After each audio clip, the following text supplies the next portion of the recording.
നിർവഹിച്ച ശമ്പള പരിഷ്കരണ കരാറാണ് ഏറ്റവും വലിയ അറിവിന്റെ സംഭാവന. ആ ശമ്പള പരിഷ്കരണ കരാർ സമാനതകളില്ലാത്ത കരാർ. അതിന് മുമ്പോ അതിന് ശേഷമോ അങ്ങനെ ഒരു കരാർ ഉണ്ടാക്കിയെടുക്കാൻ കഴിഞ്ഞിട്ടില്ല. അതിന് കഴിഞ്ഞത് ഈ തൊഴിലാളികൾ ഒന്നടങ്കം നന്ദി പറയേണ്ടത് ശ്രീ MS റാവുത്തറിനോടാണ്. ഇതിന്റെ ഒരു സംശയവും. തൊഴിലാളികൾ ഏത് ചർച്ചയ്ക്ക് വിളിച്ചാലും ഇടതുപക്ഷ യൂണിയൻ നേതാക്കന്മാർ ഒരു ഇദ്ദേഹത്തിന്റെ അഭിപ്രായങ്ങൾ ആരാഞ്ഞുകൊണ്ടാണ് ആ ചർച്ചയിൽ പറയുന്നത്. ഒരു വസ്തുതയാണ്. ഇലക്ട്രിസിറ്റി ബോർഡിന്റെ കരാറുകളിൽ ഏർപ്പെടുമ്പോൾ അതിന്റെ ന്യൂനതകൾ അവിടെ ഇരുന്നുകൊണ്ട് ഒരു ഉദ്യോഗസ്ഥന്മാർക്കും ഡോമിനേറ്റ് ചെയ്യാൻ അനുവദിക്കാത്ത രീതിയിൽ തന്നെ ഇതിന്റെ കാര്യങ്ങൾ അവരെക്കാൾ കൂടുതൽ പഠിച്ചതിന് ശേഷമാണ്.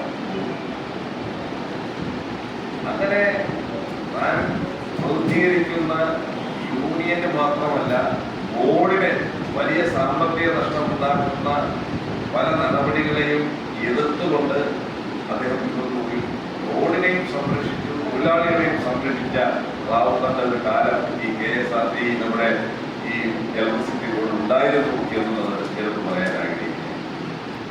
ഈ ഇലക്ട്രിസിറ്റി ബോർഡിനെ അരച്ച് കലക്കി കുടിച്ച് ഏത് ഉറക്കത്തിൽ വിളിച്ച് ചോദിച്ചാലും ഇന്ന സെക്ഷനിൽ എത്ര തൊഴിലാളികൾ അല്പമായി അവിടെ ഇപ്പൊ എത്ര പേരുണ്ട്, ഒരു മാസം മുമ്പ് എത്ര പേരുണ്ട്. ഇത്രത്തോളം ഞങ്ങളൊക്കെ തൊഴിലാളികൾ പ്രവർത്തിക്കുന്നതാണ്.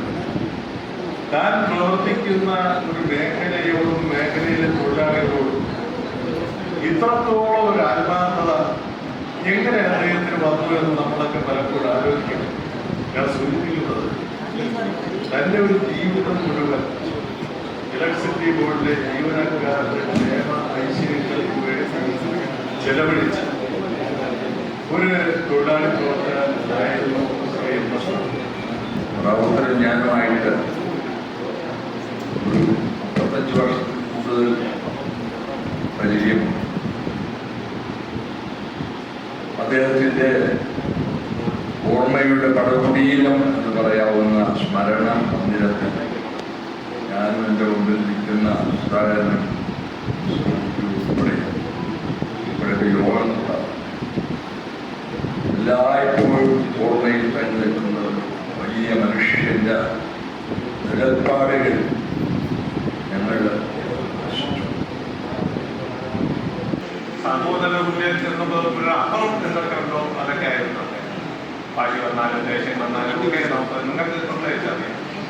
നിങ്ങളോടൊന്നും അങ്ങനെ വാശിയും വലിയ ദേഷ്യമൊന്നും കാണിക്കില്ല. അദ്ദേഹത്തിന് രാഷ്ട്രീയമായി അദ്ദേഹത്തിന് ഉൾക്കൊള്ളാൻ പറ്റാത്ത കാര്യങ്ങളോട് സന്ധി ചെയ്യാത്ത സമയത്ത് ജീവിതത്തിന്റെ അവസാന ആഗ്രഹം ഒരു സന്ധിയുമില്ലാത്ത സമയത്ത് അദ്ദേഹത്തിന്റെ ബിപിയും സ്വതേ അല്പസ്വല്പം മരുന്ന് കഴിക്കൽ ബന്ധത്തിന്റെ അസുഖം മൂർച്ഛിക്കുന്ന ഒരവസ്ഥ വന്നത് നമ്മുടെ പാർട്ടി സംഘടനാപരമായ ഒരു സമരത്തിന്റെ ഭാഗമായിരുന്നു എന്നുള്ളത് കൊണ്ട് അതിവിടെ സ്പർശിച്ച് പോകാതിരിക്കുന്നത് ശരിയല്ല എന്നുള്ളത് മാത്രം ഞാൻ പറഞ്ഞു. ഈ സംഘടനാ സംവിധാനം എന്ന് പറയുന്നത് തന്നെ അദ്ദേഹത്തിന്റെ സംഭാവനയാണ്. സാറ് വളർത്തിയെടുത്ത ഒരു തലമുറയാണ് ഇന്നിവിടെ ഇരിക്കുന്നത്. സാറിന് സ്വന്തമായിട്ട് ഈ സംഘടനയെ കൊണ്ടു നടക്കുവാനുള്ള ഒരു സ്വാതന്ത്ര്യം കിട്ടുന്നത് ശരിക്കും പറഞ്ഞാൽ 2003 ശേഷം.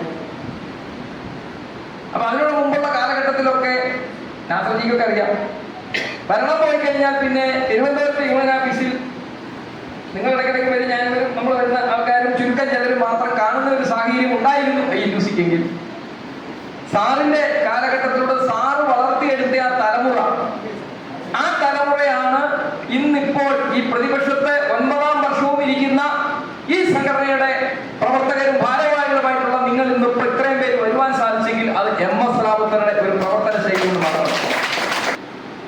നേരത്തെ അദ്ദേഹത്തെ അനുസ്മരിച്ച ആളുകളൊക്കെ സംസാരിച്ചതുപോലെ ഈ സംഘടന ഈ സ്ഥാപനത്തിൽ കെട്ടിപ്പടുത്തത് മഹാനായ അദ്ദേഹം. ഈ സ്ഥാപനത്തിൽ ഈ സംഘടന അദ്ദേഹം കെട്ടിപ്പടുക്കുമ്പോൾ ഈ സ്ഥാപനത്തിൽ ഞാനൊരു കോൺഗ്രസ്സുകാരനാണ്, ഞാനൊരു INTUC-കാരനാണ് എന്ന് പറയാൻ ഈ സ്ഥാപനത്തിലെ ജീവനക്കാർ ഭയപ്പെട്ടിരുന്ന ഒരു കാലത്താണ് ഈ സ്ഥാപനത്തിൽ സമഗ്ര ആധിപത്യം പുലർത്തിയിരുന്ന ഇടത് ട്രേഡ് യൂണിയനുകളെ വെല്ലുവിളിച്ചുകൊണ്ട് ഈ സംസ്ഥാനത്തിന്റെ ഒരറ്റത്തിൽ നിന്ന് മറ്റേ അറ്റം വരെ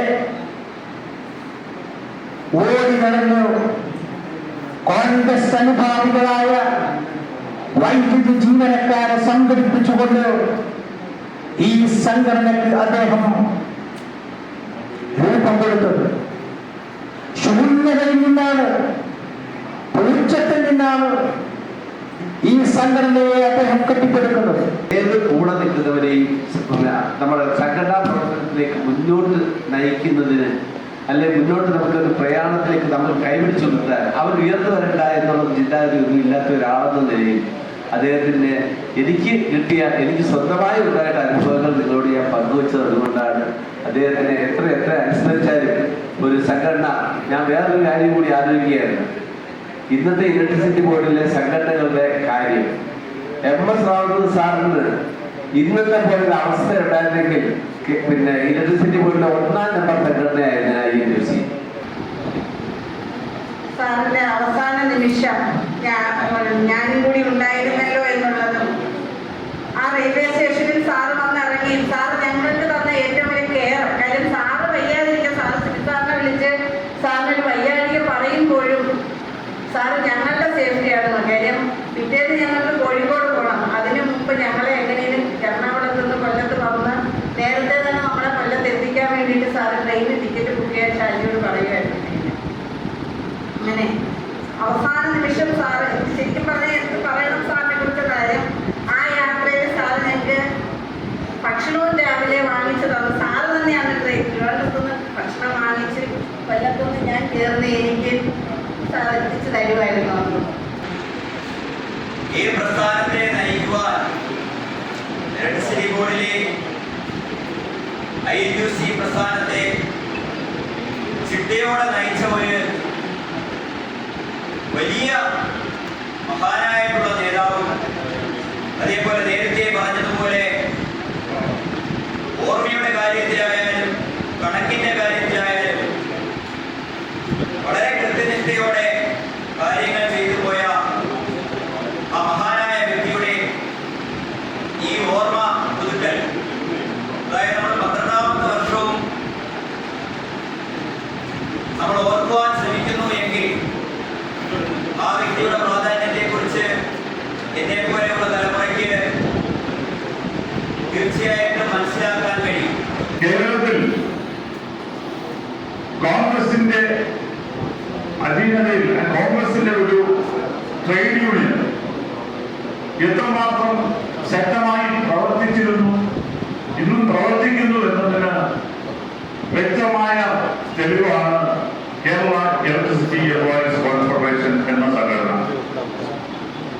കഴിഞ്ഞ 2 ടേം ഇടതുപക്ഷമാണ് ഭരിക്കുന്നതെങ്കിൽ ഇന്നും ഈ യൂണിയൻ ഓഫീസ് റാവുത്തറുടെ പേരുള്ള ഈ യൂണിയൻ ഓഫീസിലേക്ക് നമ്മുടെ സംഘടനയുടെ അംഗങ്ങൾ പലരും പല ആവശ്യമായിട്ട് വരികയും അതിലേറിയ പങ്കും അവര് നേടിയെടുക്കുകയും ചെയ്യുന്നുണ്ട്. അതിന്റെ പ്രത്യേക കാരണം നമ്മുടെ സംഘടനയുടെ സംസ്ഥാന നേതൃത്വം തന്നെയാണ്. അപ്പോൾ ഇത്തരത്തിൽ ഒരു നല്ല ഒരു സംഘടനാ സംവിധാനം പടുത്തുയർത്തിയ ശ്രീ MS റാവുത്തറെ എന്നും ഇലക്ട്രിസിറ്റി വകുപ്പുണ്ടായിരിക്കുന്നിടത്തോളം കാലം, ആദ്യം ഇലക്ട്രിസിറ്റി ഡിപ്പാർട്ട്മെന്റ് ആണെങ്കിൽ പിന്നെ നമ്മുടെ ഇലക്ട്രിസിറ്റി ബോർഡായി, പിന്നെ ഇപ്പൊ കമ്പനിയിലെത്തിയിരിക്കുന്നു. നാളെ ഇനി എന്താകുമെന്ന് നമുക്കൊന്നും പ്രവചിക്കാൻ പറ്റില്ല. ഒരു തൊഴിലാളിയെ സംബന്ധിച്ച് നോക്കുമ്പോൾ ഒരിക്കലും മറക്കപ്പെടാൻ പറ്റാത്ത ഒരു വ്യക്തിയായിരുന്നു MS റാവു. തന്റെ കലാലയ ജീവിതം മുതൽ ഇങ്ങോട്ട് ഈ വ്യവസായത്തിൽ ജോലി കിട്ടുന്ന അതിനുശേഷം രംഗത്ത് ശക്തമായ വ്യക്തിമുദ്ര പതിപ്പിക്കുവാൻ കഴിഞ്ഞിരുന്നത് MSN അവസാനം സംബന്ധിച്ച് ഒരു വലിയ കാര്യം തന്നെയാണ്. താങ്കളുടെ പ്രവർത്തനങ്ങളെ പറയാൻ നല്ല വാർത്ത പറഞ്ഞു.